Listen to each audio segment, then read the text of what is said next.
नमस्कार श्रोताओं, आज आप लोगों को सुनाने जा रही हूँ कहानी छलकती हुई जज्बातें भाग 6।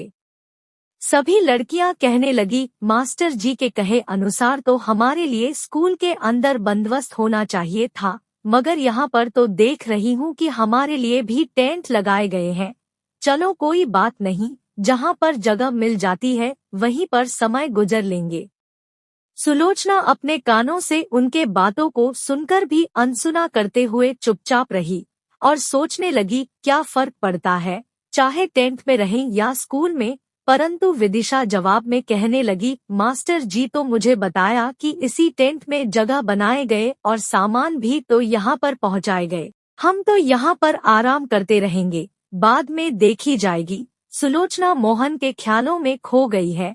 सोचने लगी, बेचारा मोहन अगर सचमुच यहाँ पर रहेगा तो उसे भी कुमार के साथ रहने को कहेंगे।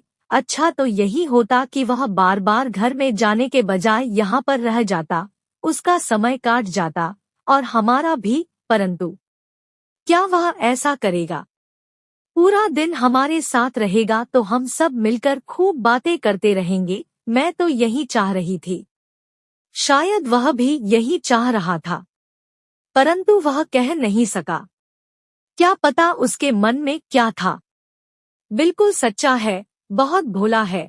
उस दिन पता नहीं मैं कैसे गिर गई थी। अगर मोहन ना होता तो शायद काल की आगोश में चली गई होती। ना जाने क्यों उनसे मिलने के बाद जीवन में कोई नई उम्मीद की किरणें देखने लगी हूँ। ऐसा लग रही है मानो उसके साथ मेरा जन्म जन्म का रिश्ता है। आवेगों में आकर सुलोचना की आंखें बंद हो जाती है और मोहन को लेकर सपनों की महल बनाने में जुट जाती है। दूसरी तरफ विदिशा अपने बिस्तर पर लेटी हुई है तथा सभी लड़कियां कंचन, सुरभि, मीरा मौसी और कमला बाई सारे लोग अपने अपने बिस्तर पर लेटी हुई आराम कर रही हैं, क्योंकि आज यहाँ के पहला दिन है। आज के दिन आराम करने का है। आज कोई भी नाटक मंचन नहीं होगी तथा खानपान की सारे बंदोबस्त जमींदार साहब की तरफ से होगी। उनके ही लोग खाना बनाते रहेंगे। आता यहाँ पर पूरा दिन भर आराम करने को मौका मिल जाएगी। कुछ देर यूं ही बीत गया कि तभी मास्टर जी के वाहक कुमार आकर कहने लगा, मास्टर जी के फरमान आप सभी लोग सुन लीजिए। यहाँ पर हम लोगों के खानपान की सारे बंदोबस्त जमींदार साहब के तरफ से हैं। आथा खाना वगैरह यहाँ के स्कूल के एक कमरे में बनाए जाएंगे। अगर आप लोगों की कुछ खास पसंद है तो कह दीजिएगा, नहीं तो उनके इच्छा अनुसार अलग अलग दिनों में अलग अलग खाना वगैरह बनाए जाएंगे और वहाँ पर स्कूल में बैठकर खाने की व्यवस्था की गई है। अगर किसी को अपने कमरे में खाना मंगवाना है तो पहले से कह दीजिएगा, आपको समय से खाना पहुँचा दी जाएगी। कुमार की बातें सुनकर सभी लोग कुछ ना कुछ कह रहे हैं, परंतु सुलोचना है कि अपने ही धुन में रह गई। उसे पता भी नहीं चल पाया कि कब कौन क्या कह गया, क्योंकि सुलोचना तो मोहन के ख्यालों में डूबी हुई है। ऐसे में कुछ देर के पश्चात मीरा मौसी सभी को कहने लगी कि यहाँ पर कोई भी मुझे बताए बिना इधर उधर नहीं जाओगे, क्योंकि यहाँ पर जंगली जानवर तथा सभी तरह के लोग रहते हैं। ऐसे में बिना बताए कोई भी कहीं पर भी नहीं जाओगे और साथ में कुमार या भोला कोई भी जाएगा ताकि कोई भी मुसीबत में बचाव कर सके। अब तुम लोग मेरे साथ चलो, खाना खाने का समय हो गई है। मीरा मौसी की बातें सुनकर सभी लोग चलने को तैयार हो गए हैं, परंतु सुलोचना है कि अपनी धुन में निश्चल हालत में बिस्तर पर लेटे हुए मोहन के भावनाओं में खोई हुई है। वह तो पूरी तरह से अपना सुध बुध खो बैठी है। ऐसे में उसे कब कौन क्या कह रहा है उसे मालूम ही नहीं है, क्योंकि वह केवल मोहन के ही धुन में खोई हुई है। तभी मीरा मौसी जोर से आवाज लगाकर कहने लगी, यह लड़की तुझे समझ में नहीं आ रही है? खाना खाने को चलना नहीं है क्या? कहते हुए सुलोचना के हाथ पकड़कर खींचने लगी तो सुलोचना चौंक गई और होश में आते हुए सारे प्रकरण समझ गई। फिर उनके पीछे पीछे चल पड़ी और किसी भी तरह थोड़ी सी खाना खाकर फिर से अपनी कक्षा में आ गई और आराम करने के बहाने में बिस्तर पर लेट गई। साथ ही मोहन को लेकर भावनाओं में खो गई। शाम को मीरा मौसी फिर से कहने लगी, सुनो लड़कियों, अब हम सभी को कल होने वाले नाटक की अभ्यास करना है। आता सभी लोग तैयार हो जाओ, मैं कागज लेकर आती हूँ ताकि अपने अपने विषय को 1-2 बार दोहरा सकें, ताकि कल को किसी भी तरह की परेशानियां ना हो। सभी लड़कियां बतियाने लगी, आपस में चर्चा करने लगी, मगर सुलोचना है कि अपने ही धुन में रह गई, अपने बिस्तर पर लेटी हुई है और मोहन को लेकर तरह तरह की भावनाओं में खोई रहती है। कुछ देर के पश्चात मौसी जी सभी को कल होने वाले अभिनय के विषय का कागज लाकर दे दिया। ऐसे में सभी ने अपनी अपनी पाठ की अभ्यास करने में लग गई, मगर सुलोचना ऐसा ना करते हुए चुपचाप अपने बिस्तर पर पड़ी रही। ऐसे में मीरा मौसी आश्चर्य व्यक्त करते हुए विदिशा को आवाज लगाते हुए कहने लगी, विदिशा, सुलोचना को क्या हो गई है? ऐसा क्यों सोई हुई है? देखना। उत्साहपूर्वक विदिशा सुलोचना को स्पर्श करते हुए कुछ कहने लगी तो आश्चर्य व्यक्त करते हुए विदिशा कहने लगी, अरे इसे तो बुखार है। विदिशा की बातें सुनकर मीरा मौसी भी आश्चर्य व्यक्त करते हुए कहने लगी, बुखार है। ऐसे में मीरा मौसी सुलोचना को दुलारते हुए कहने लगी, बेटा तुझे बुखार है, तेरी तो तबीयत बहुत खराब है, तू कल अभिनय कैसे कर पाएगी? सुलोचना करुणा भरी नजरों से मीरा मौसी की ओर ताकती रही परंतु कुछ कह ना सकी। मौसी उसे दुलारती रही। तभी सुलोचना आश्चर्य व्यक्त करते हुए कहने लगी, क्या बात है मौसी? मीरा मौसी दुलारते हुए कहती है, बेटा तुझे तो बुखार आ गई है।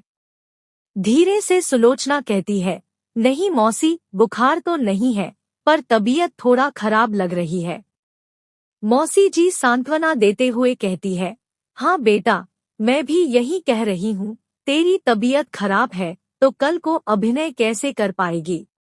शांत होकर जवाब देते हुए सुलोचना कहती है, कोई बात नहीं मौसी, मैं कर लूंगी, आप चिंता ना कीजिए, यह पाठ भी मैं पढ़ लूंगी, आप चिंता ना कीजिए।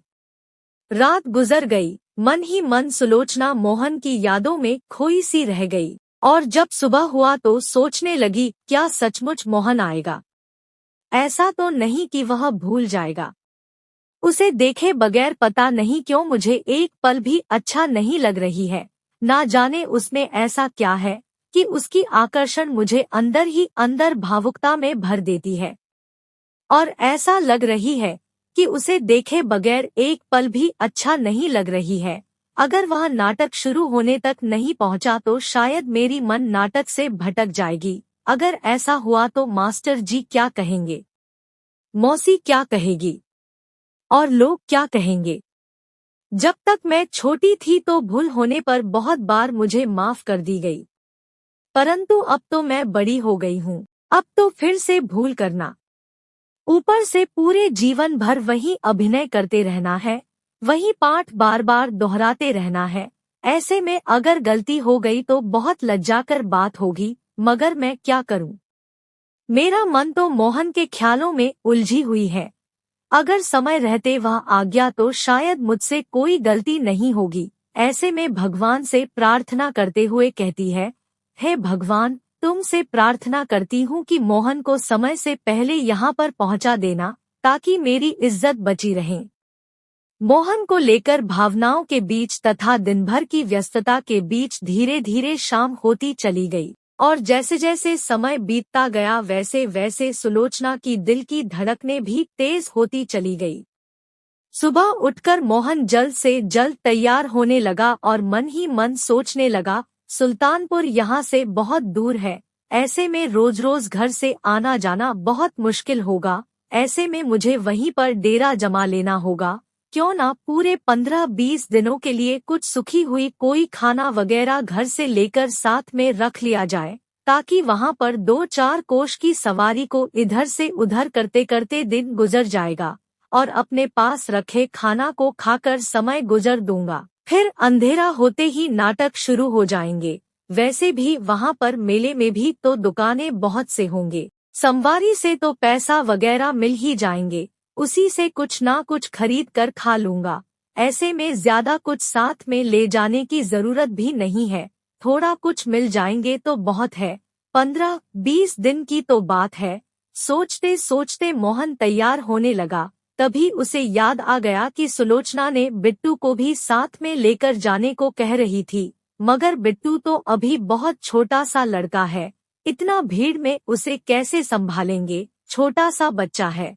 कब उसे अपनी माँ की याद आ जाएगा, फिर दादी जी के भी याद आएगी और रोने लगेगा तो मैं उसे संभाल नहीं पाऊंगा।